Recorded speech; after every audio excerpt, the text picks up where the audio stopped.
இல்ல பிக்கல வேலை இல்ல பார்த்தா ரோட்ல போனா இடுப்பு பிடிச்சு கிள்ளியோ. இடுப்பு எடுப்பா இருந்தா பிள்ளை பத்தவன் பாப்பேன். ஏன்னா லேசா அப்படி இடுப்பு பிடிச்சு கிள்ளதுக்கு இம்புட்டு பையனும் வேலையை விட்டு வந்து உட்காந்துருக்கீங்களே. ஏன்டா நீங்க எல்லாம் விருந்தாளிக்கு போறீங்களா? இரு அவசரப்படாதீங்க. ஆயின் பண்ணியாச்சாடா? ரெடியா இருக்கீங்க? தைரியத்தை படப்படாது.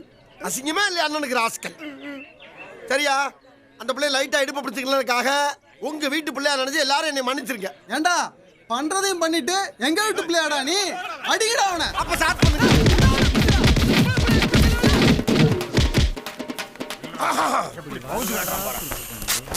ஐட்ட தர்றா. இதுதான் கடைசி. ஏதோ உடம்பு தேக்கா இருக்க கண்டு ஊரே கூடி குத்துனாலும் ஒரு கூட்டம். இந்தாங்க கட்டுங்கண்ணே. பாத்துக்கிட்டு இருந்தா எங்கனாலயே தாங்க முடியல. நீங்க எப்படின்னே தாங்குனீங்க? டேய் எல்லாம் பழகிருச்சுடா. இத வச்சு உங்க அண்ணன் எலெக்ஷன்ல நிப்பல. எலெக்ஷனா?